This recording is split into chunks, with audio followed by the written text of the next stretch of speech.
غصہ آ گیا کہ اب میں باہر جا کر صحن سے خود ہی اٹھا کر لاؤں، جب اس دکاندار سے لے ہی آئے ہو تو میرے ہاتھ میں پکڑانے میں کیا پریشانی ہے؟ بچے نے کہا کہ ارے آپ آئیے تو صحیح۔ مولوی صاحب وہ انہیں بازو سے پکڑ کر صحن میں لے گیا اور مولوی صاحب کی تو آنکھیں پھٹی کی پھٹی رہ گئی۔ صحن ہینگ سے پورا بھرا ہوا تھا۔ ہینگ لا کر استاد کی خدمت، یعنی صحن میں ہینگ کی بوریاں ہی بوریاں تھی۔ شاید منوں کے حساب سے ہینگ لا کر استاد کی خدمت حاضر کر دی تھی۔ انہوں نے ایک نظر ہینگ کے انبار کو دیکھا اور پھر معراج الدین کے چہرے کی طرف دیکھا۔ اس کا سر حسب معمول استاد کے سامنے جھکا ہوا تھا۔ مولوی صاحب نے کہا کہ ادھر آؤ، ذرا میری طرف آنکھ اٹھا کر دیکھو۔ انہیں پہلی بار اس پر غصہ آ رہا تھا۔ ان کے پیٹ کا درد تو رفو چکر ہو چکا تھا۔ انہوں نے اسے کندھوں سے پکڑ کر جھنجھوڑ دیا اور ان کی آنکھوں میں آنکھیں ڈالتے ہوئے بولے کہ سچ بتاؤ، تم کون ہو؟ کیا تمہارا تعلق جنات سے ہے؟ بچے نے کہا جی میاں جی، آپ کا خیال تو بالکل درست ہے، میں واقعی ایک جن زادہ ہوں۔ اس کا سر استاد کے قدموں میں تھا اور وہ زاروں قطار رو رہا تھا۔ بات سن رہے تھے، اچانک جیسے ہوش میں آ گئے اور کہا اچھا، اب تو تمہارا مقصد بھی پورا ہو چکا ہے اور تم قرآن پاک کے حافظ بھی بن چکے ہو۔ بے شک تم نے آج تک شکایت کا کوئی موقع نہیں دیا، لیکن مجھے خدشہ ہے کہ اگر کسی دن تمہیں کسی بات پر غصہ آ گیا اور انجانے میں تم نے اپنی طاقت کا مظاہرہ کر دیا تو تب کیا ہوگا؟ اس لیے بہتر ہے کہ اب تو چھٹی کر اور اپنی دنیا میں واپس لوٹ جاؤ۔ اگر تم نے میری بات کو نہ مانی تو میں تمہیں بوتل میں بند کر کے زمین میں دبا دوں گا۔ مولوی صاحب کی ڈانٹ سن کر وہ باقاعدہ ہچکیاں لے کر رونے لگا۔ جس استاد نے اسے علم سکھایا، ان کی جی بھر کر خدمت نہیں کر سکے گا، اس بات کے لیے زندگی بھر شرمسار رہے گا۔ مولوی صاحب نے اسے تسلی دی اور کہا کہ انہوں نے اپنا حق اس پر معاف کر دیا، اس لیے وہ سیدھا اپنی دنیا میں لوٹ جائے، یعنی جناتوں کے پاس لوٹ جائے۔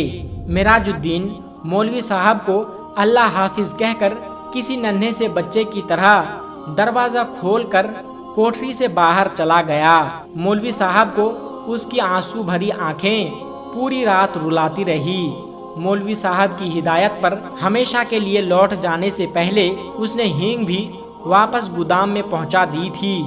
اس بات کو سالوں سال بیت گئے اور مولوی صاحب سمیت سب لوگ اسے بھول گئے، کیونکہ وہ جن دوبارہ لوٹ کر نہیں آیا تھا۔ مولوی صاحب تعویذ گڑھنے کے بھی ماہر تھے۔ اکثر گاؤں کے نوجوان لڑکے لڑکیوں پر ہسٹریان کا دورہ پڑتا اور ماں باپ اسے جن بھوت وغیرہ کے داستانے سمجھتے تو وہ مولانا صاحب کے پاس آتے اور وہ لڑکے پھر سے ٹھیک ہو جایا کرتے۔ ایک مرتبہ ایک لڑکی کو مولوی صاحب کے پاس لایا گیا اور لڑکی بنا پانی کے مچھلی کی طرح تڑپ رہی تھی اور لڑکی بار بار سر پٹک رہی تھی۔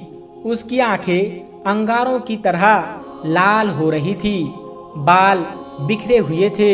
مولوی صاحب کو وہ لڑکی باقی لڑکیوں سے الگ نظر آ رہی تھی۔ انہوں نے اس پر کچھ پڑھ کر پھونکا اور اپنا عمل جاری رکھا۔ مولوی صاحب کچھ دیر بعد پڑھتے رہے اور پھر وہ اچانک سے چیخ پڑے کہ معراج الدین، تو تم اپنی دنیا میں واپس نہیں گئے؟ تم نے اپنا وعدہ بھلا دیا؟ یہ بھول گئے کہ استاد کی نافرمانی کرنے کے کتنا بڑا گناہ ہے؟ تم مسلمان جن ہو، عبادت گزار ہو، پھر تم اس لڑکی کو کیوں پریشان کر رہے ہو؟ اب تو یقیناً اس کی سزا دوں گا۔ تم اس لڑکی کو فوراً چھوڑ دو اور ابھی میں تمہارا علاج کرتا ہوں۔ میرا خیال ہے کہ تمہیں بوتل میں بند کر دینا پڑے گا۔ معراج الدین چونکہ ایک جن زادہ تھا، اس نے کہا کہ نہیں میاں جی، ایسا نہ کرنا، آپ کو اللہ کا واسطہ میں وعدہ کرتا ہوں کہ اب میں آپ کی طرف کبھی بھی لوٹ کر نہیں آؤں گا، مگر صرف ایک بار، آخری بار اپنی دنیا سے لوٹ جائے۔ اس دنیا سے لوٹ جانے سے پہلے آپ کی قدم بوسی کرنا چاہتا ہوں، آپ کا آخری دیدار کرنا چاہتا ہوں۔ میں ہرگز ایسی حرکت نہ کرتا اگر میں اس سے پہلے والے کوششوں میں کامیاب ہو جاتا۔ شاید آپ کو معلوم ہوگا کہ گاؤں کے زمیندار کی ٹھیک اسی رات چارپائی الٹ دی تھی جب میں نے آپ کو اللہ حافظ کہا تھا۔ میرا مقصد یہ تھا کہ یوں اس بندے کے علاج کے لیے آپ کو بلایا جائے اور میں اپنے محترم استاد کا دیدار ایک بار پھر سے کر سکوں، مگر مجھے ناکامی کا منہ دیکھنا پڑا، کیونکہ مجھے بھگانے کے لیے انہوں نے کسی اور کو بلایا تھا۔ اس نے مجھے سخت تکلیف اور اذیت پہنچائی، اور اس نے واقعی مجھے ایک بوتل کے اندر بند کر کے قید کر کے دبا دیا تھا۔ وہ تو میری لگن تھی کہ زمین پر ٹریکٹر چلا، اور آج پورے 10 سال بعد مجھے رہائی ملی تو میں نے سوچا کہ استاد کے دیدار کے شوق میں نے بڑی سزا پائی ہے، تو میں آپ کی ضرور زیارت کروں گا، چاہے مجھے ایک بار پھر سے اس کے بدلے بوتل کے اندر جانا پڑے۔ مجھے بے حد افسوس ہے کہ مجھے یہ طریقہ اختیار کرنا پڑا، مگر میری آج خواہش تو پوری ہو گئی ہے۔ اب آپ مجھ سے بس آخری بار قدم بوسی کا موقع دے دے۔ میں اپنے استاد کے قدموں کے خاک پلکوں میں لگانا چاہتا ہوں اور آپ کے گلے لگنا چاہتا ہوں۔ مولوی صاحب نے لڑکی کو چھوڑ دینے کا حکم دیا اور اسے گلے سے لگا کر پیار کیا اور دروازہ کھول دیا۔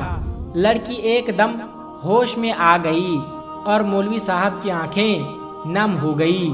تو دوستو، یہ قصہ تھا ایک مولوی صاحب اور ایک جن کے بچے کا واقعہ۔ دوستو، آج کی ویڈیو میں بس اتنا ہی۔ اگر آپ کو یہ ویڈیو ذرا بھی اچھی لگی ہو تو اس ویڈیو کو ایک لائک کر کے ہمارے چینل HF نیٹ ورک کو سبسکرائب ضرور کر لیجئے گا، اور اس ویڈیو کو اپنے کچھ قریبی دوستوں تک ضرور شیئر کر دیجئے گا، کیونکہ حدیث پاک میں یہ بات واضح طور پر بتائی گئی ہے کہ دین اسلام کی باتوں کو دوسروں تک پہنچانا صدقہ جاریہ ہے۔ اس لیے اس ویڈیو کو اپنے کچھ قریبی دوستوں تک پہنچا کر اس نیکی کے حقدار ضرور